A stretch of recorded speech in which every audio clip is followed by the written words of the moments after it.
یک جادوگر بسیار بزرگ این توبه کرد در یک کشور عربی، گفت ما 20,000 نفر کافر ساختیم. خودش آمد در تلویزیون اعتراف کرد ما 20,000 نفر گفت کافر ساختیم. چه قسم 20,000 نفر گفت کافر ساختی؟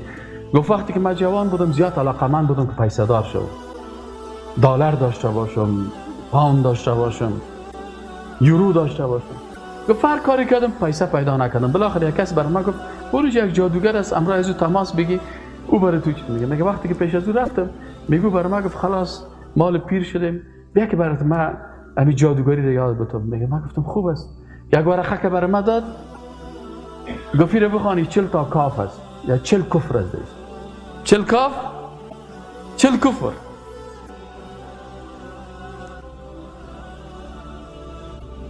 من یک روز یک تا کسی برای من داد دمی افغانستان هم است.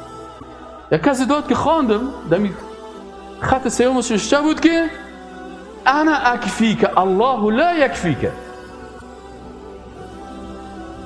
یعنی شیطان برش میگه که جن برش میگه که من برات کفایت میکنم، الله کفایت نمیکنه. گفت ما وقتی که کلمات کفری رفتم در یک زیرخانه، گفت در یک جای چتل برو، در یک زیرخانه برو، وضو نداشته باش، غسل نداشته باش، حتی کوشش کن که در حالت جنابت باشی، در اونجا امیره بخوان. گفت وقتی که من ایره خواندم دو تا شیطان ها آمدن پیش من. چی میخوایی؟ میگه من برشان گفتم که من میخوایم پیسه دار شم. بسیار خوب است. شیطان های انسانی و شیطان های جنی برای هر کس عادی کتش کمک نمیکنه. گفت یک پروتکل تو امضا که یک پروتکل امضا میکنیم، بعضی خدمت ها را تو تقدیم کن، بعضی خدمت ها را من تقدیم میکنم. چی خدمت من تقدیم بکنم؟ گفت خدمتی که تو تقدیم میکنی ما برات خدمت های میکنیم که تو را مالدار میسازیم. ما برش رای شبرت میگیم که مالدار شوی. بسیار خوب. و تو هم باید بعضی خدمت ها را برای ما بکنی. وقتی که جادوگر میشی باید شرایط ما را قبول بکنی. خب گفتم شرط اول دار. گفت شرط اول ما دو نفر شیطان همی هست که وقتی تو میخوای جادوگر شوی تا وقتی تو جادوگر نمیشی و بر دیگران تعویض دادن نمیتانی تا زمانی که قرآن زیر پایت نماری و سرش لغت نکنی. میکنی کاره؟ خب گفت پیسه خب روی شیرین است، درست است. با گفت سر قرآن سرم لغت کردم تا ای که برای ما ولای تو عقیده ولا و برا تو باید اول دوستی تا با امرای ما ثابت کنی و دشمنی تا با الله باید ثابت کنی. دیگه چی کنم؟ گفت دیگه به لباس یک انسان خوب، ریش بسیار کلان باد، بسیار متقی، در صف اول مسجد بشی، خوشوانه 1 ساعت باید برای ابلیس سجده کنی. جادوگر میشی و جن پناه میبری. وقتی به جن پناه میبری باید اشارت قبول کنی. گفت میکنم. سوم شرط، گفت شرط سومی است که هر کسی که پیش تو میایه از پیشش مرغ طلب کن. برو مرغ سیاه بیار، برو بز سیاه بیار، برو گوسفند سیاه بیار، برو گوسفند سفید بیار، برو فلانی چیز بیار. و وقتی که گوسفند و مرغ آورد اینه میری در بیت الخلا به نام ابلیس ذبح میکنی. چرا در بیت الخلا؟ به خاطر گفت مسلمان ها وقتی که در بیت الخلا داخل میشن چی میگن؟ اللهم انی اعوذ بک من الخبث والخبائث. تو باید به نام اینمی خبث و خبائث حیوان ذبح کنی. شرط چهارمی، هر کسی که از مراجعین تو میایه، هر کسی که از مراجعین تو میایه تا وقتی که او را به کفر شرک مبتلا نکردی از پیش خود رخصتش نکن. از این خاطر وقتی که پیش جادوگران مردم میرن، پیش فالبینا مردم میرن، اول سوالی که از جانب مقابل میکنن میگه آیا تو با ما عقیده داری که من مشکل گشای تو هستم؟ این جن حاجت روای تو هست، این جن هست که برای تو نفع و ضرر میرسانه. با او بزرگ ما عقیده داری؟ اگر این گپ قبول کرد این انسان شرک در الوهیت و ربوبیت الله میاره. این سوال باید از پیشان بکنی. و دوم برش وظیفه بده که نظر به غیر الله بکنه، برو یک دیگلوار نظر بگی ببرش به فلانی قبر. برو چند متر تکه بخر نظر بگی به فلانی قبر. برو سجده بکو در مقابل فلان قبر. برو شفایت از فلانی زیارت بخواه. در حالی که ابراهیم علیه السلام چی میگفت؟ و اذا مرضت فهو یشفین. وقتی من مریض میشم الله مرا شفا میده. در عقیده از این قسم تلقین کو که اذا مرضت فالله لا یشفیک. اگر تو مریض شوی تو را الله شفا نمیده. در غزنی برو که او صاحب او شاعری که در اونجا دفن است او تو را شفا بده. در مزار برو که او کسی که دفن است او تو را شفا بده. به قرآن رجوع نکو.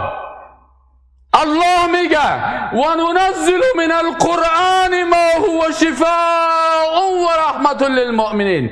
ما در قرآن شفا و رحمت برای مؤمنان جا به جا کردیم.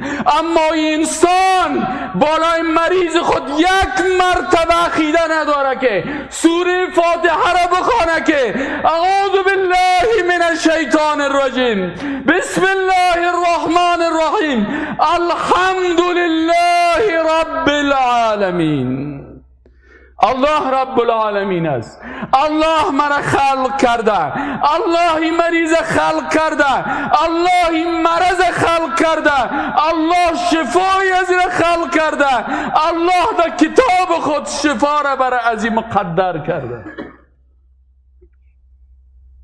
از این خاطر و انه کان رجال من الانس یعوذون برجال من الجن. از این خاطر وقتی که عقیده خراب شد، وقتی که قرآن از قلب مسلمان بیرون برآمد، باز 4 نفر مداری و فالبین سر ازی، سر زنش، سر خانمش، سر فامیلش از آرا تجاوز میکنه. والله یک فالبین خودش آمد بر من قصه کرد. خودش گفت ما خانواده فالبینا هستیم. 3 استفاده از کسایی که پیش ما میکنن استفاده میکنیم از پیشش. استفاده مالی از پیشش مال میگیریم. استفاده اعتقادی عقیدهش خراب میکنیم و استفاده ناموسی پیش روش سر ناموسش تجاوز میکنیم. مرد شیشته خانمش در پس خانه میبره که من به خاطر از اینکه این مشکل دارم من ایره چرت میکنم، تخته پشت خانم تا پیش روی چرت میکنم و ایره باید ما برن در اتاق دیگر. شوهرش قرار بر شیشته و او همراه خانمش در او خانه داخل است و حدیث رسول الله صلی الله علیه و سلم فراموش میکنه که وقتی که یک مرد نامحرم با یک زن نامحرم در یک اتاق یک جای میشه، ثالثشان کی است؟ شیطان. ولی مشکل چی هست؟ عمر رضی الله تعالی عنه چی میگه؟ میگه که ریسمان انسان تار تار میشه ریسمان اسلام. وقتی که جاهلیت کس نفهمه، این کارهایی که در عصر جاهلیت میشد در عصر جاهلیت قدیم در عصر جاهلیت امروز میشه.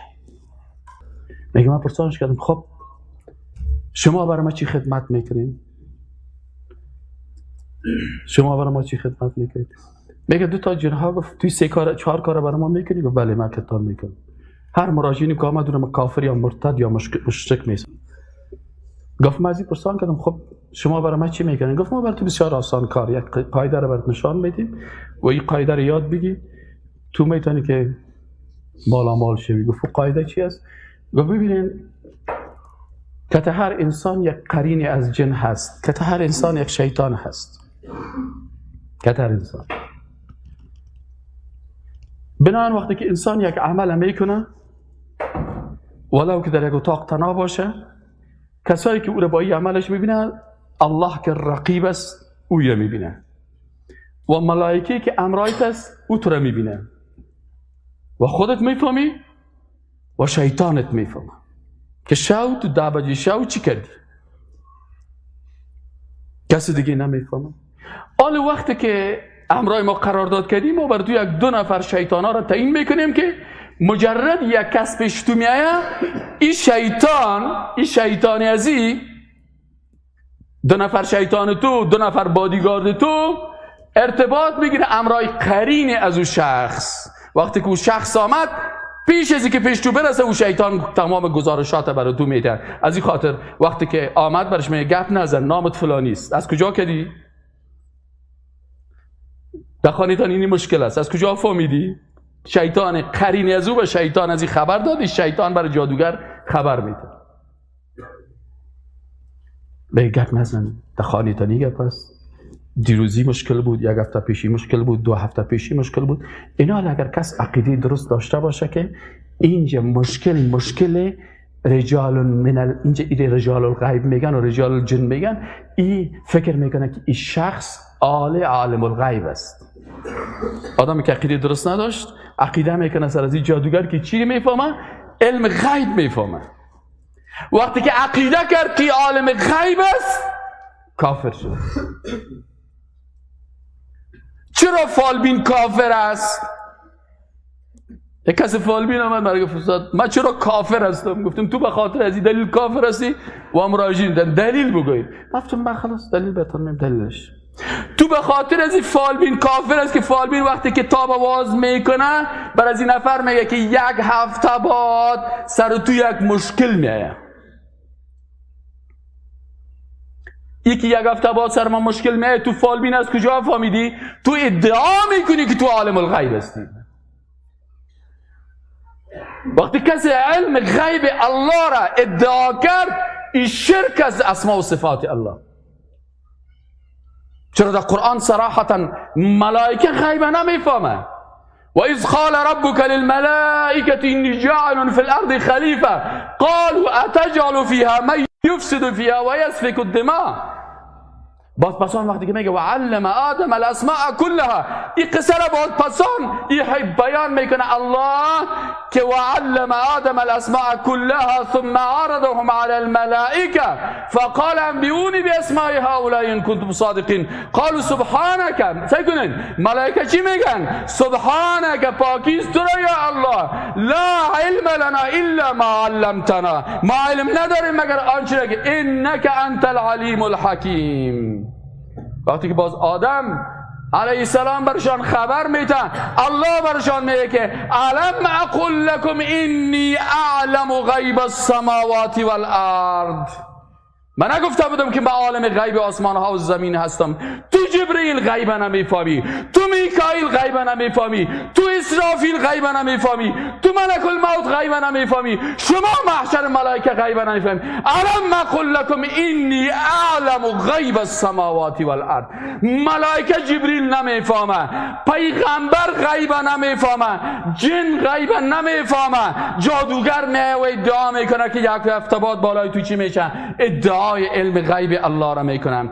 الیس هذا شرکا فی اسماء الله و صفاته. آیا این شرک در اسماء و صفات الله نیست؟ آیا دادی الله به اسماء و صفاتو که شرک نده چه؟ جادوگر و تعویزگر ادعا که چه؟ ز عالم الغیبیم. پتا بانده یه وقت ورسته دا مشکل رازی باز جد ادعا میکنه که ما جادوگر میتونم این مشکل تو را تغییر بتم. باز برش میگه که ولیس القدر خیره و شره من الله. این کافر میشه فالبین بمی، نمیگه که والقدر خیره و شره من الله تعالی. میگه ما تقدیر تو را تبدیل میکنم. خانه تو دختر میشه ما برات بچه جورش میکنم. الله برات اولاد نشته نکردم ما برات تو را صاحب اولاد میسازم. این شرک نیست، شرک به شرک. پس فالبین به این اساس کافر میشه، مشرک میشه، از دین الله خارج میشه. خب مراجعین بیچاره چی گناه کرده؟ او چرا کافر میشه؟ آیا نخواندید که الایمان اقرار باللسان و تصدیق بالقلب و عمل بالجنان؟ آیا نخوانده که ایمان بعض علما میگه اقرار به زبان است تصدیق به قلب و بعض علما دیگه میگن که اقرار به زبان است تصدیق به قلب است و عمل به اعضای بدن. بله خودت اقرار کردی. برات گفت که خب من مشکل یک هفته بعد سر تو مشکل به مشکلت من میتونم تغییر بدم. پس علم الغیب ادعا کرد و گفت که من تقدیر میتونم تغییر بیارم و تو قبول کردی. علامت قبول چی است؟ برش گفت بتی 5000 روپیه. چرا 5000 برش دادی؟ یعنی قناعت کردی، اقرار به زبان کردی که گپ تو درست است، میفهمی، و تصدیقا به قلب کردی و عملا بالجوارح کردی که این 5000 روپیه رو بگی. باز تقدیر مرا چی کن؟